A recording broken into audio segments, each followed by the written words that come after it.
নাৰায়ণ কৱচৰ গুণাগুণখিনি সুন্দৰকৈ আগত কৈ গ'ল আৰু সেই নাৰায়ণ কৱচ ক'ত পিন্ধিব লাগে হাতত নে কঁকালত নে ডিঙিত ক'তো নহয় কণ্ঠত কণ্ঠ মানে কি ভূপেন হাজৰিকাই গানটো ৰচনা কৰিলে জয়ন্ত হাজৰিকাই কণ্ঠ দান দিলে হয়নে বাৰু কণ্ঠ তাৰমানে শব্দ সুৰ তেতিয়াহ'লে নাৰায়ণ কৱচ আপোনালোকে কণ্ঠত পিন্ধিব ভগৱন্তৰ গুণ নাম খাওঁতে শুওঁতে উঠোঁতে বহুতে আপোনালোকে গাব ৰাম শুকনি গদতি শুনা অভীম নসুত নাৰায়ণ কৱচৰ মহিমা অদ্ভুত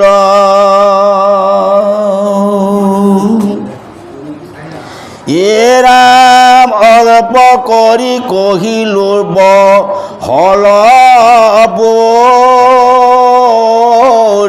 হৰি লক্ষ্য মুখে কহিবেনো ৱাৰি সাঙ কৰি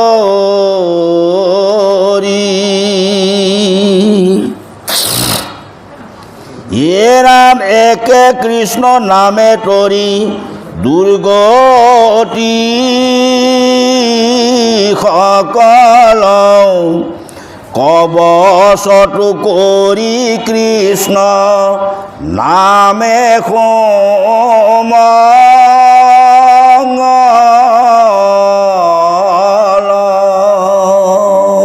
কৱচতকৈও কৃষ্ণৰ নাম সুমংগল তেতিয়া কৱচৰ আৱশ্যক নাই বোলে নাই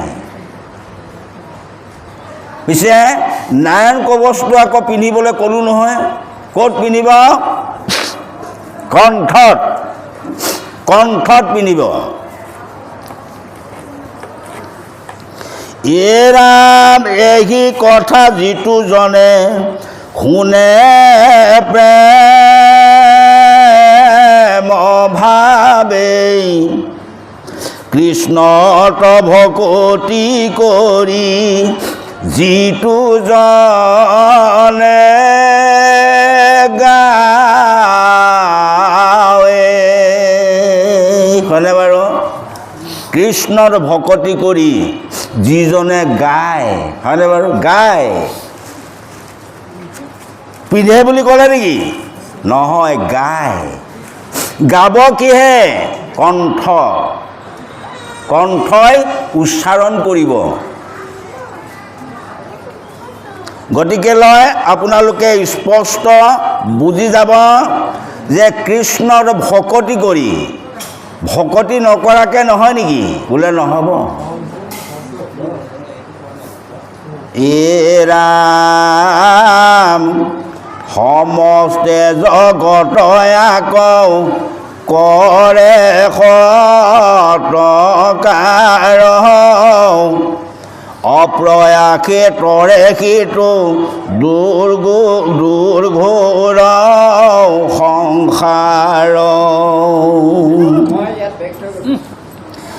ৰাম কৃষ্ণ নাম সখা ভৈলে কাকো ভয় নাই হেন জানি কৃষ্ণক ভজিওক ৰুৰাই অৰ্জুনৰ সখা আছিলে কৃষ্ণ এতিয়া আমাৰ সখা কোন বোলে নাম কৃষ্ণ নামৰ সখা ভৰিলে নাম সখা আমাৰ হয়নে বাৰু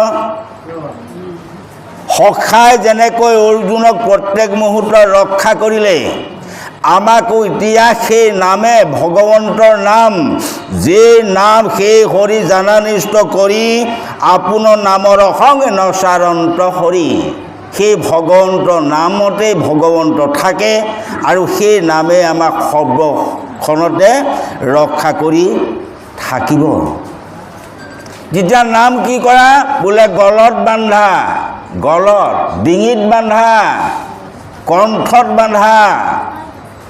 কণ্ঠত কোন আছে গম পাইছেনে? সৰস্বতী। আৰু কণ্ঠত কি আছে গম পায়?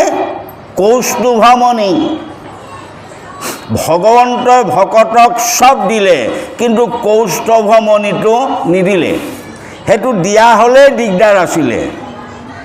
কাৰণ আজি আমাৰ বাপজনাই নাম গাইছে, আমি পাঠ পঢ়িছোঁ। আঁতৰৰ পৰা আগত যদি মোৰ মাতটো কোনোবাই শুনিছিল, কণ্ঠটো যদি শুনিছিল, তেতিয়া কৈ দিব এইজনেই চেতিয়া, হয়নে বাৰু? সেইকাৰণে আপোনালোকৰ আই আছে যিমান, বাপ আছে যিমান, কাৰো লগতে কাৰো কণ্ঠ নিমিলে। গতিকে কণ্ঠত কৌস্তুভমণি। হাজাৰ হাজাৰ কোটি কোটি লোক আই বাপ আছে, কাৰো লগত কাৰো কণ্ঠ নিমিলে। যদি একে কৰি দিলেহেঁতেন, তেতিয়াহ'লে এই যে গোপীসমূহ ব্ৰজত যেতিয়া বৃন্দাবনত যেতিয়া কৃষ্ণই বাঁহী বজায়, তেতিয়া লগৰীয়াবিলাকেওতো বজাইছিলে। কোনটো বাঁহী মাতত গোপীসকল গ'লহেঁতেন বাৰু? বাঁহীৰ মাততে বুজি পালে যে এইটোৱেই কৃষ্ণ, হয়নে বাৰু? কৃষ্ণৰ কণ্ঠ আৰু আনৰ কণ্ঠৰ লগত কেতিয়াও মিল নাথাকে। এতিয়া বাঁহী কেনেকৈ বজাব? বাঁহীৰ ফুটা কেইটা বোলে 7টা। আকৌ 2 চকু, 2 নাক, 2 কাণ, মুখ, হয়নে বাৰু? এইটো বাঁহী। এটা ফুটাই শৰীৰৰ অধৰা ফুংকে পুৰুষ চৈতন্য জড় প্ৰকৃতিক কৰাৱে সচেতন। গতিকে বাঁহীৰ মাতটো প্ৰত্যেকৰে বেলেগ বেলেগ। তেতিয়াহ'লে কৃষ্ণৰ বাঁহী মাতত সকলোৱে বুজি পালে যে এইটোৱেই কৃষ্ণ। কৃষ্ণইতো মাত মতা নাই, বাঁহীয়েহে মাত মাতিছে। এতিয়াতো মই মাত মতা নাই, বাঁহীয়েহে মাত মাতিছে, হয়নে বাৰু? এটা ফুটাই মাত দিয়ে আৰু 6টা ফুটাই সুৰ ধৰে। সেইকাৰণে মাতটো সকলোৱে দিয়ে, কিন্তু সুৰৰ খেলিমেলি। সুৰৰ খেলিমেলিৰ কাৰণেই খেলিমেলি লাগি যায়। কুলিও কোলা, কাউৰীও কোলা। কাউৰীয়ে কা বুলি ক'লে ফৰমতি মাৰে, কুলিয়ে কুহু বুলি ক'লে জুমি জামি চাই, হয়নে বাৰু? কিহত? এই সুৰৰ গণ্ডগোল। মতাটো কাউৰীও মাতে, কুলিয়েও মাতে। বোলে কাউৰী সুৰটো ঠিক নহয়, হয়নে বাৰু? কিন্তু কাউৰীয়েও নিয়াহি নাই আমাৰ ঘৰ একো বস্তু চুৰ কৰি, কুলিও আমাক দিয়াহি নাই। তথাপিতো এটালৈ ফৰমতি মাৰোঁ, এটাক জুমি জামি চাওঁ। কাৰণটো কি হ'ল? বন্যে কা সুন্দৰম কৰিতি। কুলিক বাণীয়েহে সুন্দৰ কৰে, চেহেৰাই নকৰে। গতিকে লৈ এতিয়া কৃষ্ণৰ বাঁহী মাতটোতে গোপীসকল পগলা হৈ গ'ল। গতিকে বাঁহীৰ মাতটো হ'ল কণ্ঠত কৌস্তুভমণি। এ ৰাম কৃষ্ণ নাম সখা ভৈলে কৃষ্ণ, যিটো তন গোট নিবেদয় কৃষ্ণ পাৱে, জানিবা প্ৰবৃত্তয়াতি ভৈল তোকায়। কৃষ্ণত যেতিয়া তনু মানে দেহ, আমি কায় বাক্য মন ভগৱন্তৰ চৰণত অৰ্পণ কৰিলোঁ। এতিয়া কায়টো কাৰোবাক দি দিয়াৰ পাছত এই কায়টো তথা দেহটো মোৰ হৈ থাকিল নেকি? বোলে নাই। তেতিয়া কায়ে কাম কৰিব লাগিব কি? দেহ তত্ত্বত প্ৰভু মই তোমাৰ দাস। চাকৰে কি কৰিব লাগিব? বোলে ভগৱন্তৰ কাম কৰিব লাগিব তথা মালিকৰ কাম কৰিব লাগিব। দেহটো যেতিয়া ভগৱন্তক দি দিলোঁ, যে এই দেহটোৱে কাৰ কাম কৰিব লাগিব? ভগৱন্তৰ কাম কৰিব লাগিব। ভগৱন্তৰ কাম নকৰি যদি আনৰ কাম কৰিছোঁ, যেনেকৈ ভগৱন্তৰ শৰণ লোৱাৰ পাছত তেওঁৰ ঘৰত কাম নকৰি পেলাই যদি আনৰ ঘৰত কাম কৰোঁগৈ, তেতিয়া ভগৱন্তই ক'ব তুমি তাতেই থাকি লোৱা, আৰু ইয়াত থাকিবলৈ নাহিবা, কাম কৰা তাত, থাকা ইয়াত নহ'ব, হয়নে বাৰু? এখন স্কুলত এডমিশ্যন আশ্ৰয় তথা শৰণ। এখন স্কুলৰ আশ্ৰয় লোৱাৰ পাছত, এডমিশ্যন লোৱাৰ পাছত বেলেগ স্কুলত যদি পঢ়িবলৈ যোৱা যায়, তেতিয়াহ'লে সেই আগৰ স্কুলখনৰ এডমিশ্যনটো কাটন যায়। তদ্ৰূপ আমাৰো এনেকুৱা বহুত হৈছে। কি হৈছে, আমি যে আগতে সত্ৰত শৰণ লৈছিলোঁ, এতিয়া আমি সংঘলৈ যেতিয়া আহিলোঁ যে আকৌ আমি শৰণ ল'ব লাগিব নালাগে? বোলে লাগিব, আকৌ লাগিব। কাৰণ তাত এডমিশ্যন ল'লোঁ, সেইটোতো এডমিশ্যন হৈ থকা নাই আৰু কাটন খালে। এতিয়া শ্ৰীমন্ত শংকৰদেৱ সংঘত মই এডমিশ্যন ল'ব লাগিব তথা শৰণ ল'ব লাগিব। এনেকৈ বহু জেগাৰ পৰা, বহু পন্থাৰ পৰা আমাৰ শ্ৰীমন্ত শংকৰদেৱ সংঘলৈ বহু আইবাপ আহিছে। অহাটো বাৰু শুভ লক্ষণ। ডাঙৰ কথা হ'ল এতিয়া জানি নামে পখিলো শৰণ। আমি কওঁ নহয়, জানি নামে পখিলো শৰণ। এতিয়া জানি পেলাই লৈছোঁ নে মানি পেলাই লৈছোঁ? বহুতে মানি লয়, দেউতা মা যেতিয়া সংঘতে থাকিলে ময়ো সংঘতে থাকিম আৰু মানি লৈছোঁ আৰু, হয়নে বাৰু? কিন্তু দেউতা মাই যেনেকৈ পালন কৰিছিলে মই তেনেকৈ পালন কৰিব নোৱাৰোঁ। তাৰমানে দেউতাৰ কথাটো মানিহে লৈছোঁ, মই জানি শৰণ লোৱা নাই। মানি লোৱা শৰণ কেতিয়াবা খেলি মেলি লগালে পাল্টি মাৰি দিব, হয়নে বাৰু? জানি যি শৰণ ল'ব সেইজনে আৰু কেতিয়াও ইফাল সিফাল নকৰে। গতিকে আমি সকলোৱে মানি জানি নামে পখিলো শৰণ, কিন্তু অন্তৰতে সুধি পেলাই চাওক, মানি নামে পখিলো শৰণ। গতিকে আমি সকলোৱে জানি নামত শৰণ লৈছোঁ। নামে কি কৰে? নামে সাতৰ কাৰ্য সাধিবে দেখা, প্ৰতি লোৱা সাতৰ লেখা, প্ৰথমে দহিব পাতকৰ ছয়, উপজাইবে এটি পুণ্য অদ্ভুত হয়, কৰাইব বিষয় বিৰগতি, কৃষ্ণত বহাইব প্ৰেম ভকতি, উপজাইবে এটি বৈষ্ণৱী জ্ঞান, মায়াক দহি কৰিব নিৰ্যান, চৈতন্যময় পূৰ্ণানন্দ হৰি, থৈবন্তে তেন্তে এৰে একে কৰি। বছ এই 7টা কাম নামে কৰে। এই 7টা কাম নামে কৰিব পাৰে। নামক যদি বেলেগ কামত লগাই দিওঁ নামে কাম কৰিব পাৰিবনে বাৰু? নোৱাৰে। এতিয়া আমি নামক ক'ত লগাই দিছোঁ? লক্ষী সৰস্বতী দুৰ্গা ভদ্ৰা বিশ্বকৰ্মা পূজাত লগাই দিছোঁ বোলে। শ্ৰীকৃষ্ণায়ে নমঃ কীৰ্তন ভাগত লগাই দিলোঁ। গালোঁ কি? প্ৰথমে প্ৰণাম ব্ৰহ্মৰূপী সনাতন, ও সৰ্বঅৱতাৰৰ কাৰণ নাৰায়ণ। সৰ্বঅৱতাৰ কাৰণ নাৰায়ণ বাৰু। এতিয়া অৱতাৰবিলাক বোলে লক্ষী সৰস্বতী দুৰ্গা ভদ্ৰা বিশ্বকৰ্মা, এইবিলাক অৱতাৰ, কাৰণ নাৰায়ণ, হয়নে বাৰু? আপোনালোকে এইটো চাব, ধন টকা পইচা থাকিলে বুলিয়েই এই ফেনবিলাক কিনি নেপেলাব। কেলে? বোলে কাৰণটো বিচাৰি লওক। কাৰণ কি? বোলে কাৰেণ্ট নাই, হয়নে বাৰু? ফেনবোৰ কিনি কেলে মৰে? কাৰেণ্ট নোহোৱা হ'লে ফেন নচলে। আপোনালোকে চিন্তা কৰক, প্ৰথমতে কাৰেণ্টটো কেনেকৈ লওঁ, হয়নে বাৰু? ফেনটো কিনিব, দোকানত আছে কিনি লগাই দিব, কিন্তু আগতীয়াকৈ ফেন কিনি নমৰিব। গতিকে কাৰণটো কি? সৰ্ব অৱতাৰৰ কাৰণ বোলে নাৰায়ণ।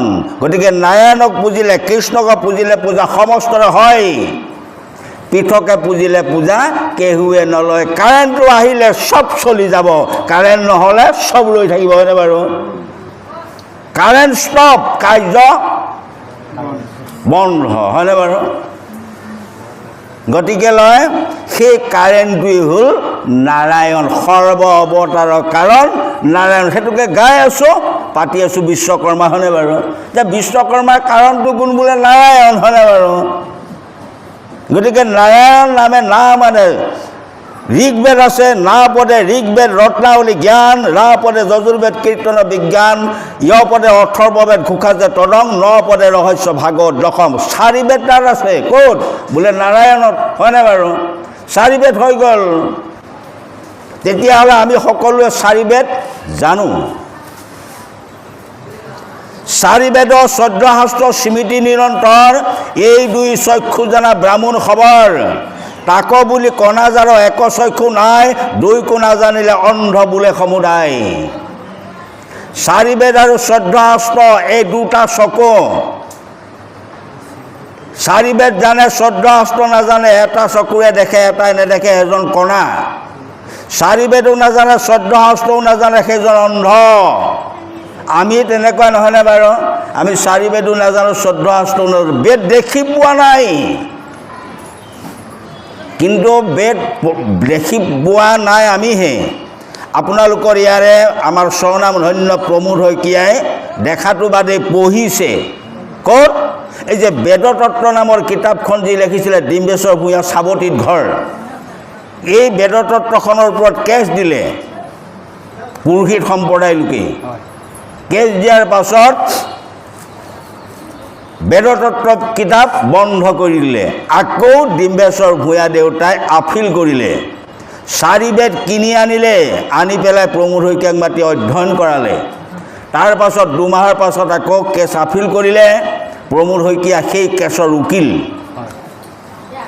লাষ্টত গৈ হাকিমে সুধিলে যে আপুনি ভাৰতৰ কথা জানে প্ৰমোদ শইকীয়াই ক'লে মোক মহাভাৰতৰ কথা সোধক অকল ভাৰতৰ কথা নুসুধিব কোন বেদে কি কৈছে এফালৰ পৰা ক'বলৈ ল'লে বাকীসকলক ক'লে হাকিমে যে আপোনালোকৰ উকিল আনক যে এজনো নাই উকিলটো ক'ৰ পৰা আহিব চব পলালে সিদিনাই লগে লগে বেদতত্ত্ব কিতাপে মুক্তি পালে তেতিয়াহ'লে 4 বেদ আমি দেখি পোৱা নাই কিন্তু গুৰুজনা যে কৃপাল গুৰু 4 বেদ আমাৰ হাতে হাতে দি দিলে এতিয়া আমি না পদে ঋগ্বেদ ৰত্নাৱলী জ্ঞান ৰা পদে যজুৰ্বেদ কীৰ্তন বিজ্ঞান ইয় পদে অথৰ্ববেদ ঘোষাজাত ন পদে ৰহস্য ভাগৱত দশম তেতিয়া আমাৰ ঘৰে ঘৰে আছে পিছে আমি প্ৰকৃত যিকেইখন বেদ সেইকেইখন বেদ আমি দেখি পোৱা নাই তাত কি আছে আমি নাজানো আমি অন্ধ এই অন্ধসকলে কি কৰিব লাগিব হেন অন্ধ হ'ব ভাগৱত ধৰ্ম ধৰি দৌৰি ফুৰন্তে তাৰ নিপি চলে ভৰি এতিয়া আমি কি কৰিব লাগিব আমি ভাগৱত ধৰ্ম ধৰিব লাগিব এতিয়া ভাগৱত ধৰ্মকে আমি ধৰোঁ কিন্তু ভাগৱতে কোৱা কথাবিলাক আমি নামানো কেলে বুজি নাপাওঁ সেই কিবা ইংৰাজীত লিখিলেনে হিন্দীত লিখিলেনে কিহত লিখিলে বোলে অসমীয়াত লিখিলে অসমীয়াই বুজি নাপাওঁ এয়াই হ'ল আমাৰ এতিয়া দুৰ্ভাগ্য